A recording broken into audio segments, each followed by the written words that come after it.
Hi guys, welcome back to Spelling and Word Study. My name is Mrs. Rhodes and I'm here to get you started on Unit 35, the ER and UR patterns. Please take a second to gather your materials. You will need your teal book open to page 215. You'll also need some colorful pens, markers, or crayons. Remember, whatever I mark on my board, you should be marking on your page. Please save room for a key as well. All right, so we've spent the last few weeks talking about R-controlled vowels. We know that when we take a vowel, A, E, I, O, or U, and put an R after it, it makes a totally new sound. So we learned a few weeks ago that AR says R in words like car or star or barn. We also learned that OR says or in words like form or port or store. Last week we started talking about the sound, and we learned that IR makes an sound in words like chirp or stir. Well, this week we're learning about two more ways to make that sound. We can use ER or UR. It's important to notice where that sound is in a word because that helps us to decide which pattern to use. So for instance, the IR sound usually shows up in the middle of a syllable, and it's very common in one-syllable words. The ER pattern is also very common, but it doesn't show up a lot in one-syllable words. We tend to see it at the end of a bigger word like sister or mother or brother or flower. The UR chunk is more common in one-syllable words, and it's usually tucked into the middle of a word. All right, so think about that as we go through our list. Use your eyes to look for a UR or ER chunk and use your ears to listen for that sound. Please repeat after me. Blurb, blurt, burst, church, clerk, germs, perch, slurp, stern, whir. Did you hear that sound over and over? Great. So let's choose a color. And the first thing we're going to look for is that UR chunk. We see it tucked in the middle of the word blurb. So let's put a box around that. We see it tucked in again in the middle of blurt, in the middle of burst, and in the middle of church, and then one more time in the middle of slurp. Okay, so that UR chunk really tends to hang out in the middle of a word. You might see it at the end of a word like blur, like, oh my gosh, I can't remember what happened last week. It's all a blur. There it is at the end. Or you could see it at the beginning of a word like urban, which means of the city. But other than those two examples, you're really not going to see it anywhere but in the middle of a one-syllable word. Okay? So over here, blue box equals UR, and that's going to make an sound. Okay, let's choose a second color, and this time let's look for our ER pattern. Now I told you ER is not very common in one-syllable words. We do see it in a word like her. That's probably one of the first words you learned to spell. We do see it in clerk, tucked in the middle. We see it in germs, tucked in the middle. In perch, tucked in the middle. And in stern, tucked in the middle. Okay? These are the few times where we'll see ER tucked in the middle of a one-syllable word.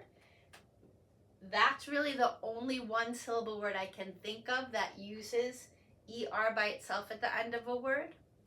And then here, we have the word were, and that uses ER. And actually, I think for this, I'm going to draw a box around all three letters because they really all work together to make one sound. Were. Okay? So over here, pink box equals ER. And that's also going to make the sound. But like I've said several times, that ER is not very common in one-syllable words. It's very, very common at the end of a bigger word, a two-syllable or three-syllable word. But we'll talk more about that in a few minutes. Okay, let me erase this stuff. So just like last week, I want to review some other types of letter patterns that we've learned about this year, starting with digraphs. Remember, when we take two consonants and put them together to make a whole new sound, that's called a digraph. So we see a digraph right here at the beginning of church. The C and the H come together to make a ch sound. Now this is a cool word because notice the same digraph shows up at the end of a word. Remember, some digraphs show up at the beginning, some only show up at the end, but digraphs like CH can show up anywhere in a word. We see that same digraph here in perch, and I think that's it. So, green box equals digraph, and the only digraph we're using this week is CH, although last week we saw SH and TH as well. Okay, we've also talked about blends. Now, blends are two consonants that come together, but instead of making one new sound, they each keep their own sound. So sometimes we find these blends at the beginning of a word. We call those initial blends. Sometimes we see them at the end of a word, and we call them final blends. Here in blurb, we have a B and an L, and I'm going to slice them to remind myself that the B and the L keep their own sounds. We have another BL blend at the beginning of blurt. We have an ST blend at the end of burst. B-er-st. We have a CL blend at the beginning of clerk, and an SL blend at the beginning of slurp. Slurp. Remember, there are lots of L blends. We spent a lot of time on that earlier this year. We talked about BL, CL, FL, GL, lots of L blends. And then there are also lots of S blends. So here we have our ST, our SL, and then right here in stern, we have another ST blend. So over here, orange box with a line down the middle represents a consonant blend. And that can show up at the beginning or the end of a word or syllable. Okay. Another blast from the past. I want to talk for a second about soft G. Think back to, what week was that? Week 12. We learned about soft C and soft G. Soft C says S, soft G says J. We only find that soft G or soft C if they come before the letters E, I, or Y. So here in the word germs, we have a soft G. It's going to make a J sound. And I know it has to be soft because there's an E after it. Okay? I don't see any other soft G's and no soft C's here. But let's just draw a green line and remind ourselves that that represents a soft G, which is going to make a J sound, and soft G shows up before E, I, or Y, okay? In words like gem, magic, and gym.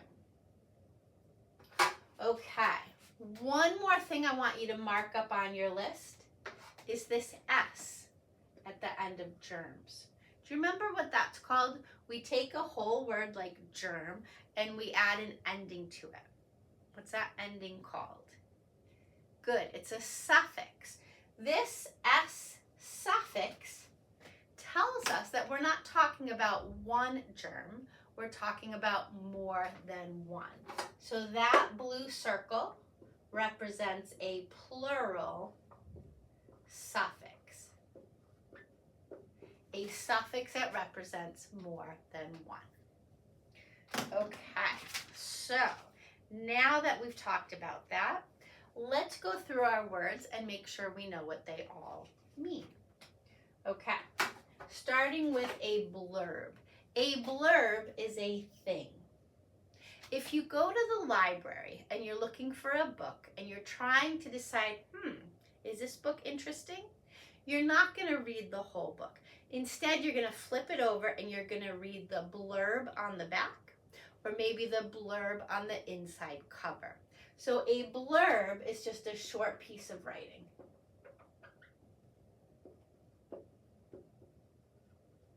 Okay? It might be a short piece of writing that tells you what a book is about.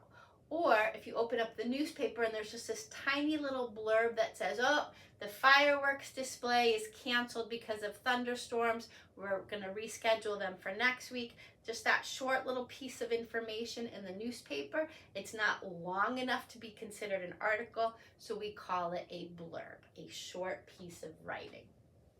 Okay, to blurt something out, that is an action, so it is a verb. When you blurt something out, you say it by accident.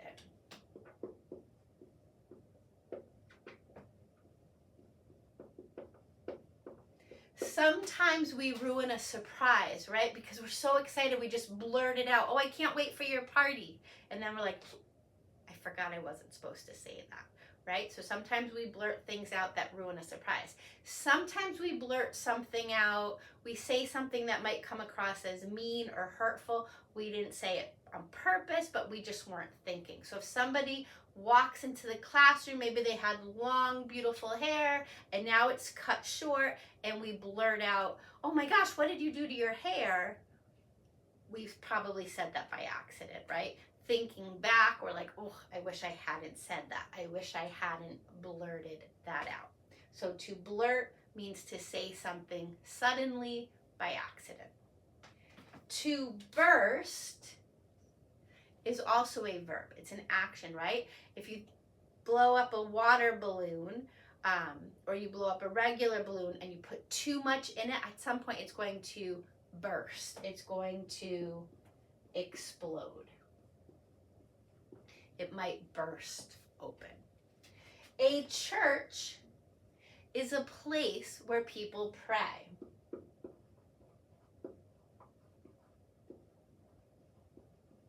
A place where people pray. Usually Christian people pray in a church. Jewish people might pray at a temple or a synagogue. Muslim people might pray at a mosque. So a church is just a place where people go to celebrate their religion and to pray or talk to their God. Okay? A clerk is a person. It's a type of worker. But it's usually a worker who stands behind a desk, right? So if you need to go to town hall to get a dog license, maybe you have a new pet and you need a dog license, you're going to talk to the clerk, the town clerk, the person who's standing behind the desk. If you go to a grocery store, the person behind the cash register might be called the cashier. They could also be called a clerk, right? Certain people who work at a law office or another type of office might be called a clerk. So it's a type of worker, usually a worker who stands or sits behind a desk. Okay, germs, plural noun, right? Germs are things that make us sick. We wash our hands before we eat so that we don't take in germs. We wash our hands after we sneeze so that we cover our mouth. We use our elbow so that we don't spread germs. Those are tiny little microscopic things that make us sick.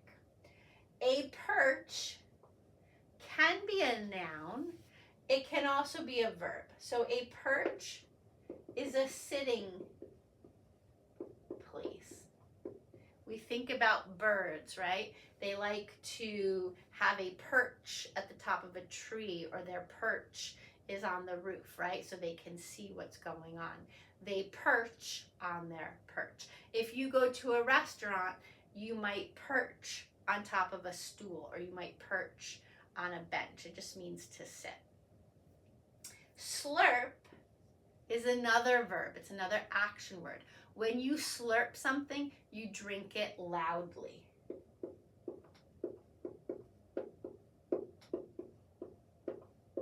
Usually with a straw, right? So if I hand you a milkshake and you think it's delicious, you're gonna slurp the whole thing, and even if there's nothing left at the bottom, you might still try to suck something through the straw. It's gonna be noisy. You're going to be slurping. Stern is a describing word. It's an adjective. If a person is stern, it means they're strict, they're serious, and they expect you to follow the rules. So some of you might have parents who have very stern rules around dinner time. No phones at the table, no elbows on the table. You know, they might be stern about that. They might expect you to follow rules. Other people might not be so stern. They might be very casual. They don't really care what you do while you're eating your meal. So if you're stern, you're strict, and you have rules that you expect people to follow. And then the last one is were. That's a verb. It's the past tense of are. So let's say I'm talking about my group of friends. I want to meet up with them. And I call them and I find out that they are at the restaurant. A little while ago, they were in their car. So now they are at the restaurant. They were in the car. Past tense. Okay? This is a tricky one because of that E. A lot of kids get were and where mixed up, right? So here's my little trick for you. Where is a question. Here is the answer. Where are my keys? Here are your keys. Where are we going? We're going here, okay? So where and here go together. If there's no H in it, it's were, okay? Put the H in it if you're asking where, here. Otherwise, no H, okay? All right, couple more things I want to talk about. When you get to page 218, you are going to learn, or you're going to practice, changing the part of speech of certain words. So you're going to take a word like stern. My dad is very stern. He expects me to follow the rules. I can change that adjective stern to an adverb sternly by adding the ly suffix. Put your phone away while you're eating, my dad said sternly. Remember to clear your dish, my dad said sternly. If he did it sternly, he did it in a stern way. We could take the word firm. We've talked about this word, right? If somebody's firm, they're strong, they're solid, right? So if you do something firmly, you do it in a firm way. She shook my hand firmly, right? She did it in a firm way. So that ly suffix takes an adjective like stern or firm and changes it to an adverb. You will have some practice sorting verbs and adverbs when you get to this page. Okay? On the next page, you're going to practice changing verbs to nouns by adding the er suffix. The er suffix, that suffix, can mean a person who. We know what it means to teach. That's an action, that's a verb, right? If you teach, you are a teacher. If you sing, you are a singer.